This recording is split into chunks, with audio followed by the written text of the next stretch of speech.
Assalamualaikum warahmatullahi wabarakatuh. Nama saya Muhammad Ilham Al-Hasan dari Fakultas Ekonomi Universitas Pamulang, Program Studi Manajemen.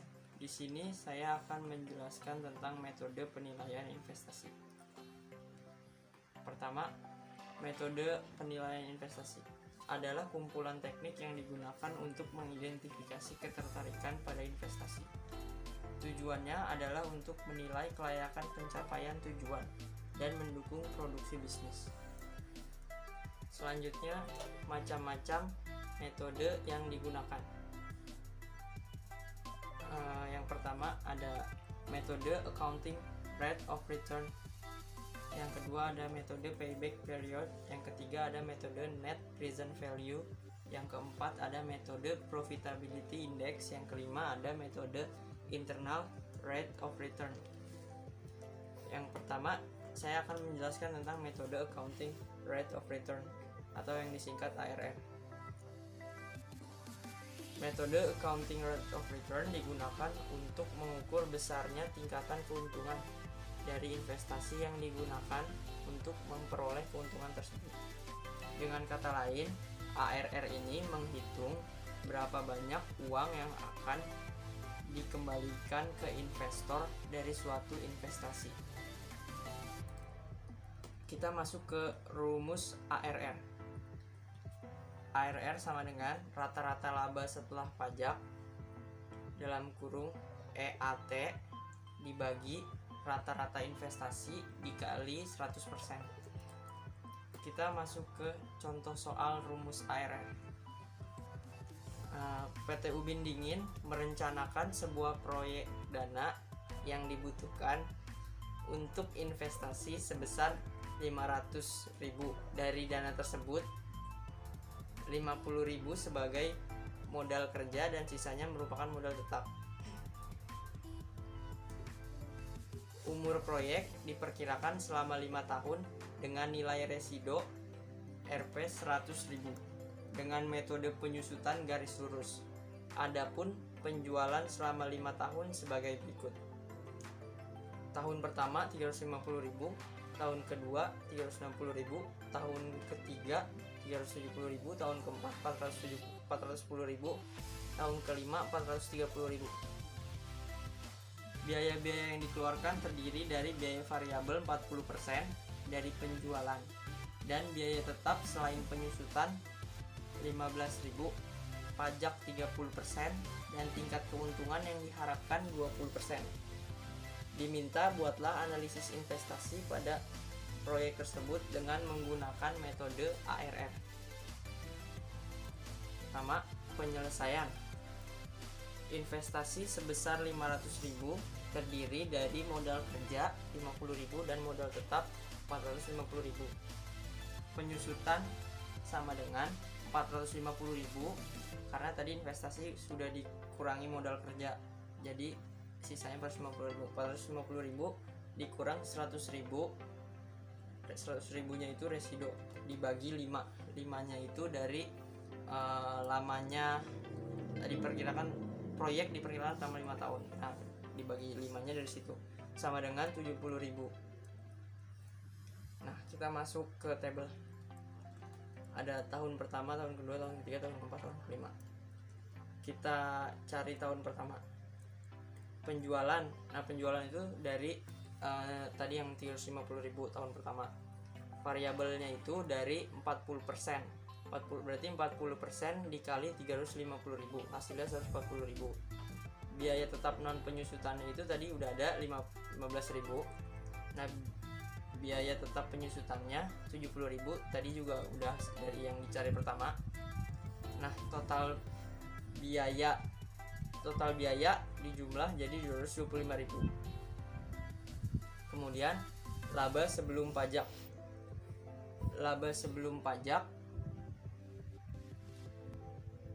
Selanjutnya laba sebelum pajak penjualan dikurang total biaya. Nah, berarti penjualan 350.000 dikurang 225.000, hasilnya 225.000. Nah, selanjutnya pajak 30%. Dari laba sebelum pajak dikali 30%. Nah berarti hasilnya 30% dikali 125.000, hasilnya 37.500. Selanjutnya laba neto. Laba neto itu dari laba sebelum pajak dikurang pajak.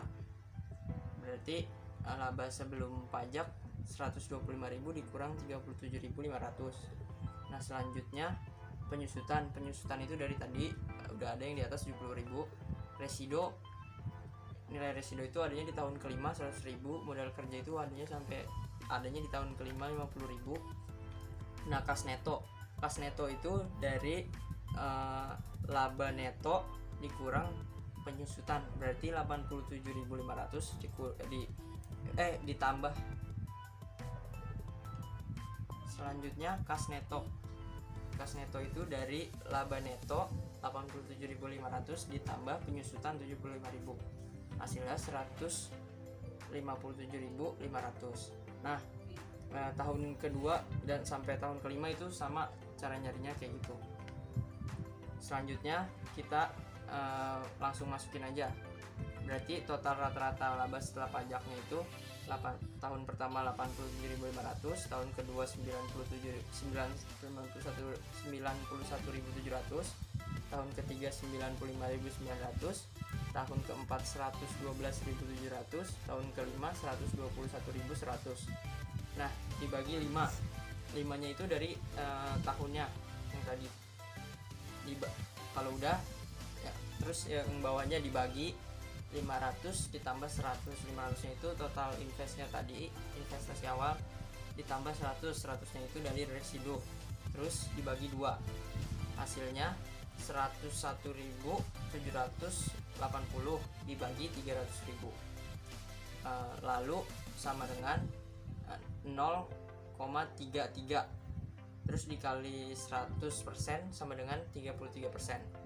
Berarti tingkat keuntungan yang diharapkan sebesar 20%. Maka rencana investasi tersebut layak untuk dilaksanakan karena ARR lebih tinggi dari keuntungan yang diharapkan, yaitu 20%.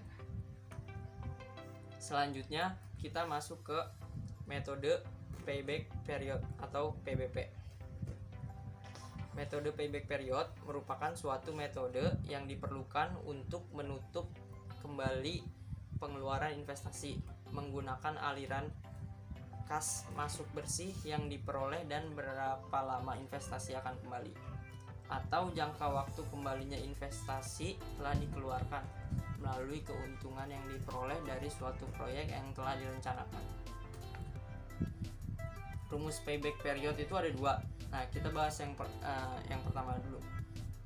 Yang pertama, PBP sama dengan investasi dibagi kas bersih dikali 1 tahun. Nah bedanya itu rumus yang pertama sama yang kedua.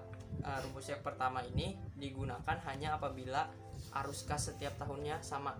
Kalau arus kasnya setiap tahunnya sama, yang dipakai rumus yang pertama ini. Nah kita masuk ke contoh soal. Kita masuk ke yang kedua, rumus yang kedua, PBP.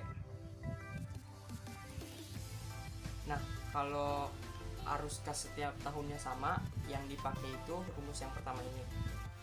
Selanjutnya rumus yang kedua, PBP sama dengan N ditambah A min B dibagi C min B dikali 1 tahun.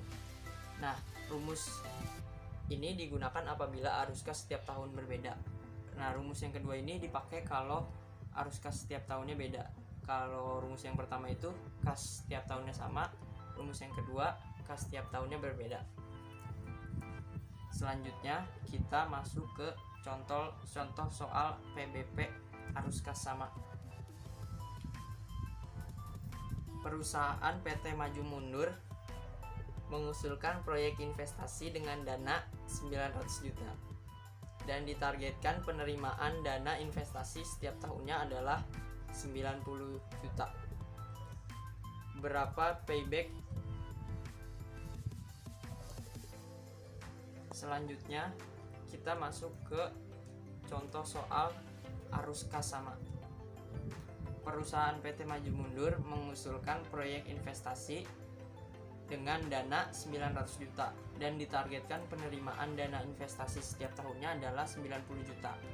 Berapa payback periodnya?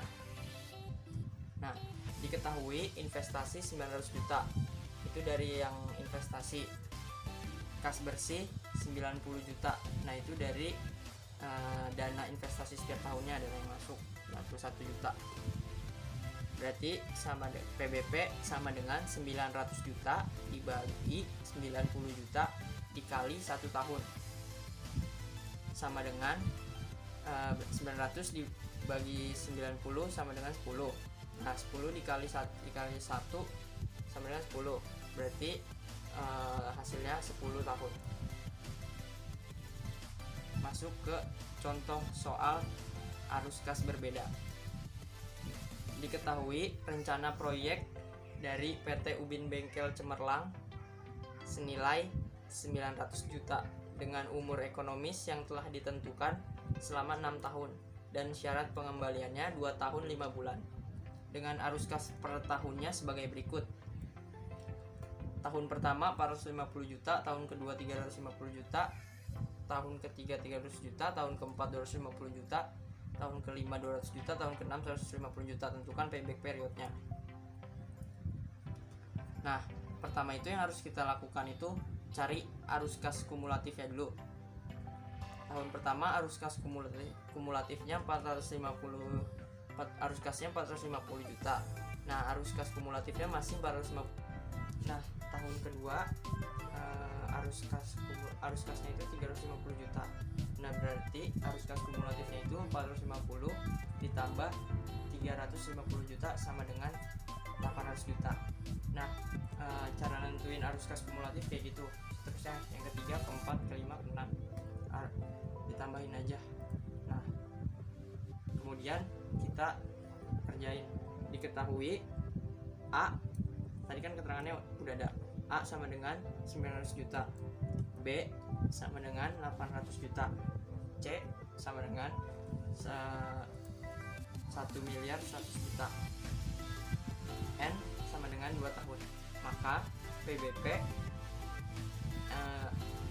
2 ditambah 900 dikurang 800 dibagi 1 miliar 100 juta dikurang 800, kemudian dikali 1 tahun sama dengan 2 ditambah di jumlah tuh 900 dikurang 800 sama dengan 100 juta.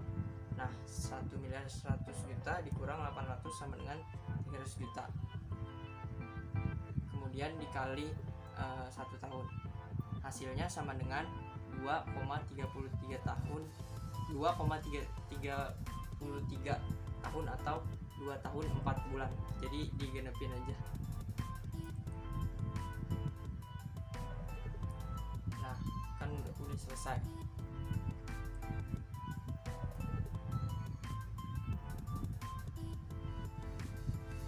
Sekian presentasi dari saya, kurang lebihnya mohon maaf. Wassalamualaikum warahmatullahi wabarakatuh.